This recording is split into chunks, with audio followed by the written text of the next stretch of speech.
La cérémonie du Ballon d'Or 2022 sera diffusée en direct sur notre chaîne le 17 octobre 2022 à partir de 16h. Et comme c'est le cas depuis le début de la semaine, la rédaction revient sur quelques informations qui ont marqué l'histoire de cette prestigieuse distinction individuelle. Ce soir, nous nous intéressons aux pays ayant glané le plus de titres. Regardons.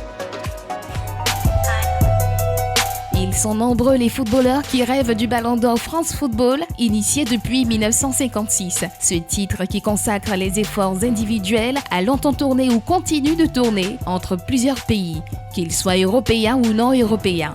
Dans un classement dressé des pays ayant obtenu le plus de ballons d'or, l'Argentine se démarque grâce à son attaquant légendaire Lionel Messi, recordman de cette distinction à 7 reprises. Avec 10 titres au total, les Argentins dominent largement le tableau. L'Allemagne pointe à la 2e place avec 7 ballons d'or gagnés, dont 2 par Beckenbauer et Rummenigge. Les Pays-Bas et le Portugal ne sont pas en reste, puisqu'ils partagent le même nombre de distinctions avec l'Allemagne, soit 7 ballons d'or remportés par chacun. On note que le Portugal doit son rang à son attaquant vedette, Cristiano Ronaldo, couronné à 5 reprises. La France apparaît également en pole position au classement des nationalités, sacré ballon d'or. 6 au total, dont 3 pour Michel Platini, 1 pour Copa Jean-Pierre Papin et Zinedine Zidane. Le Brésil, l'Angleterre, l'Italie, pour ne citer que ceux-là, sont bel et bien représentés dans cette course au ballon d'or. Allez, voici quelques chiffres, mais quelques précisions aussi à apporter. Messieurs, le constat est clair. Depuis l'ouverture à tous les continents, l'Argentine est devant avec Léo Messi. À lui tout seul, c'est 7 ballons d'or. À noter que 4 nations ont au total 7 ballons d'or également. Bien sûr, depuis l'ouverture, comme vous l'avez dit, depuis 1995, si on prend 1995, alors aujourd'hui, c'est l'Argentine qui est devant avec Léo Messi. Mais si on remonte au début de la compétition. En 1956. Et puis, en 1956, c'est pas l'Allemagne, c'est plutôt. C'est pas l'Argentine, c'est plutôt l'Allemagne, le Portugal, les Pays-Bas et l'Argentine. Qui se tiennent au coude à coude. Donc, et la France n'est pas loin de retrouver ce groupe. Loin, et la France va peut-être retrouver les autres. Ce groupe-là. Yves, oui. Quelques précisions aussi? Oui, justement, quelques précisions. C'est vrai que Lionel Messi est le recordman de ce trophée. L'Allemagne est l'une des nations où on a retrouvé beaucoup plus de joueurs qui ont été sur le podium. Donc, quand on prend le ballon d'or en termes de podium, eh bien, les Allemands sont nettement devant. Ils sont nettement au-dessus de toutes les autres nations. Donc, ça montre tout simplement que le football allemand, quand même, se porte bien au niveau du palmarès du ballon d'or. Ballot. Il y a aussi les Pays-Bas aussi, qui sont pas mal. On avait parlé en off. Il y a aussi la capacité aussi à avoir plusieurs joueurs ayant remporté à plusieurs reprises. Parce qu'on a Van Basten 3 fois, on a Ruud Gullit 1 fois, on a Johan Cruyff 3 fois. Et il faut dire que c'est une grande nation de football. Hormis le Ballon d'Or, derrière, il y a toujours une grande production de bons joueurs. Et si sur les 10 joueurs les plus grands de tous les temps, on peut citer 2 à 3 Hollandais. Donc les Pays-Bas aussi ont une grande part aussi. Non, ils ont parfaitement raison. C'est vrai qu'après 1995, on m'a dit l'Argentine avec Messi. Mais l'Argentine ne brille que parce qu'on a Lionel Messi qui a 7 trophées. Mais quand vous regardez les chiffres, non, les meilleurs pays, c'est pas forcément l'Argentine. L'Angleterre a gagné 5 fois avec 4 joueurs différents. Le Brésil a gagné 5 fois avec 5 joueurs différents. L'Italie a gagné 5 fois avec 5 joueurs différents. La France a gagné 6 fois avec 4 joueurs différents, dont un certain Michel Platini qui a gagné 3 fois. Le Portugal a gagné 7 fois avec 3 joueurs différents, dont Eusebio qui a fait une superbe Coupe du Monde en 1966 et puis Cristiano Ronaldo.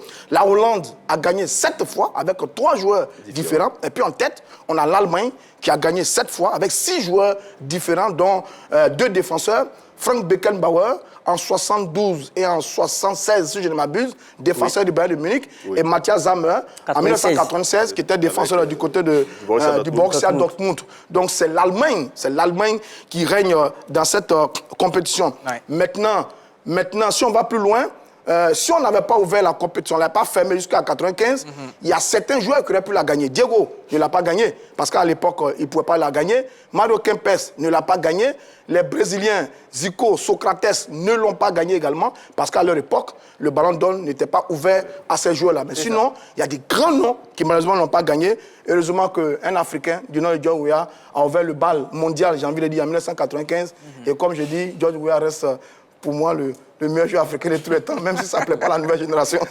Alors, je dirais plutôt Yaya. Yaya Touré.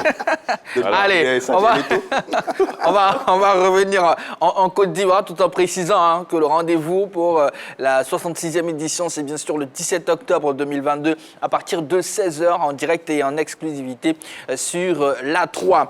Allez, sur la table à présent, les éliminatoires de CAN U23.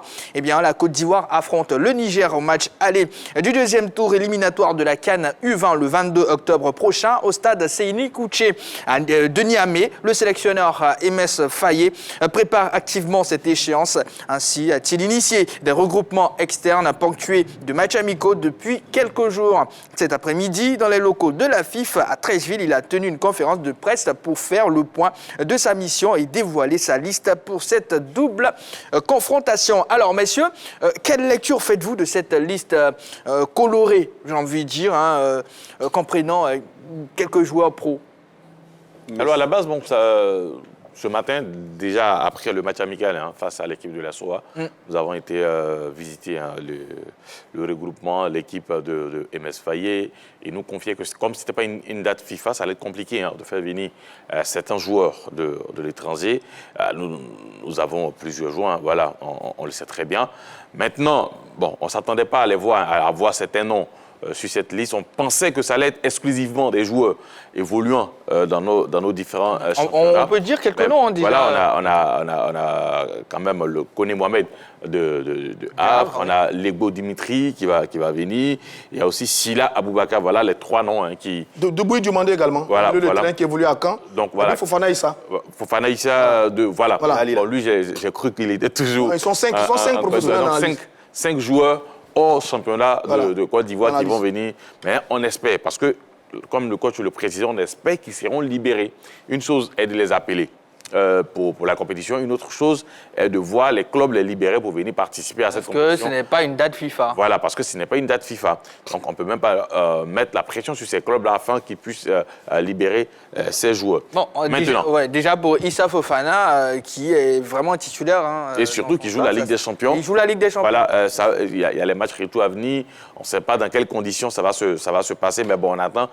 Tout compte fait, on a envie d'avoir nos meilleurs joueurs. Voilà, si c'était une date FIFA, on aurait aimé avoir Amad Diallo peut-être, Konaté Karim, Diakité, Ouma, tous ces joueurs. Absolument. Mais malheureusement, on ne les aura pas. Donc on va faire avec ceux qui sont là. Ce sont aussi de très bons joueurs, ceux qui ont été sélectionnés. On a Djiri, qui est un très bon RCA. joueur. Du Racing Club. Capitaine, bien sûr. On a Sénico, voilà, le joueur le latéral droit. Doua Sénico de la SOA. Ouais. On a le jeune gardien de l'US Bafing, Franck Tola, qui est là. Donc voilà quand même quelques bons joueurs sur qui on peut compter pour ce match face au Niger. Alors les locaux, que le Niger a déjà joué un tour précédent face à la Guinée-Bissau. Donc peut-être l'occasion, ça a donné l'occasion à la sélection ivoirienne de visionner quand même la manière de jouer de cette équipe nigérienne. Nigérienne plutôt, ça peut être un avantage pour notre équipe nationale qui saura comment déjà joue cette équipe nigérienne. Pour se projeter. Alors Yves, est-ce que les joueurs locaux sur cette liste vous inspirent confiance ? Bon, on va faire confiance à MS Faye et au groupe qu'il est en train de constituer. Ce qu'on constate, c'est qu'on a déjà 4 joueurs de la SEC et 4 joueurs de la SOA. On note aussi 2 joueurs du RCA, 2 joueurs du Stade d'Abidjan et aussi de l'US Bafing. Donc, plus ou moins, on est en train de constituer une ossature avec des joueurs qui viennent de certains bons clubs de notre championnat. Déjà avec la SEC, qui est un club qui est régulier en Ligue et qui joue la Coupe d'Afrique. Donc, on va prendre des joueurs qui sont déjà enjambés forme. Et ça, c'est quelque chose, c'est un bon point qu'il faut pouvoir noter.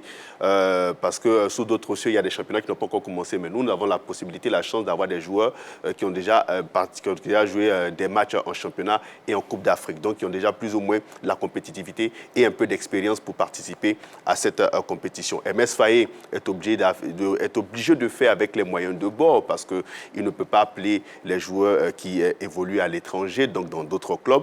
Donc, il va essayer de s'appuyer sur un certain groupe ici en Côte d'Ivoire pour essayer de mettre en place une équipe compétitive. Donc, j'ai noté plus ou moins le nombre de joueurs par club. Et je me dis, il faut faire confiance à cet entraîneur. Il faut lui laisser le temps et la latitude de travailler avec cette équipe et de commencer à bâtir une équipe, une ossature qui aura la possibilité de faire quelque chose. Et avec ce qu'on a pu voir comme liste, comme joueurs qui ont été convoqués, oui, je me dis on peut faire confiance à cette formation, on peut faire confiance à cette équipe. Elle pourra pourquoi pas relever le défi de la qualification. Rapidement, il faut savoir que lors de ce match amical, les U23 ont battu l'assaut à 3-0. Voilà. Ok, merci pour l'info, Henri Jo. Oui, derrière, Roger, en termes de confiance, est-ce que ça va, vous pouvez faire confiance à la liste déjà? Ouais, je veux dire, l'adversaire est jouable. Hein. Le Niger est jouable. Je ne connais pas bien cette équipe de U23 du Niger, mais je pense que les enfants... Il faut noter que la Côte d'Ivoire avait battu en 2019 cette formation du Niger pour se qualifier pour la phase de poule en 2019. Et puis, bon, on avait terminé vice-champion de cette catégorie. Donc, je pense que c'est... En 2019. En 2019. Ouais, donc, on a un passé assez intéressant par rapport à l'équipe du Niger. Notre football, généralement, a un meilleur niveau. Bon, maintenant, attention, hein, cette équipe-là a déjà un tour dans les jambes. Ça peut être un avantage pour elle. Maintenant, la chance qu'on a, c'est que tous les joueurs sélectionnés, les locaux sont en jambes, sont en compétition, sont en plein championnat. Mes amis ont donné quelques noms. Oui, on peut espérer. Bada, le milieu de la SEC Mimosa, Zougrana, le milieu de la SEC Mimosa, Sogodogo de l'Insoa, qui était sur les matchs éliminatoires avec le Chan, Kouyaté Benguil, le jeune buteur du stade d'Abidjan, Karamoko Sankara, également la SEC, qui était avec le Chan. Donc oui, il y a quelque chose dedans. Faye Mess intelligemment choisi les meilleurs joueurs au plan local. C'est un peu dommage que ce ne soit pas une fenêtre FIFA. Donc on ne peut pas avoir un certain nombre de joueurs. Je me souviens d'ailleurs que lors des 2 matchs amicaux en France, contre le Togo et la Guinée, le président de la Fédération ivoirienne de football, le président Idriss Diallo, avait rencontré un certain nombre de garçons. Ils étaient une quinzaine au total qui étaient disponibles. Ils auraient pu venir jouer avec cette équipe. Malheureusement, ce n'est pas le cas. Maintenant, la grande question, c'est Faye MS. C'est lui qu'on va regarder sur cette sortie, à quoi il ressemble, son travail, sa technique, sa science du coaching, son discours, son encadrement, son résultat. On attendait ce garçon, il est là. Bon, on va tous voir un peu ce qu'il va faire avec cette équipe. Maintenant, souhaitons que la chance l'accompagne et que même si la préparation n'a pas été optimale, parce qu'il y a eu 3 séances d'entraînement depuis lundi du côté de Sol Béni, il y a eu un seul match amical joué d'ailleurs ce jour, remporté face à la SO à 3-0. Il y a eu une conférence de presse encore cet après-midi, donc la préparation n'est pas exhaustive. Mais bon, les éléphants vont y aller. On va espérer que les matchs que les enfants ont dans les jambes par rapport au championnat vont leur permettre de faire bonne figure face à cette équipe du Niger et que Faye Mess va montrer, comme Gassé, il va montrer de très belles choses avec cette équipe. Balo, déjà l'affiche U23, Côte d'Ivoire, Niger-Côte d'Ivoire.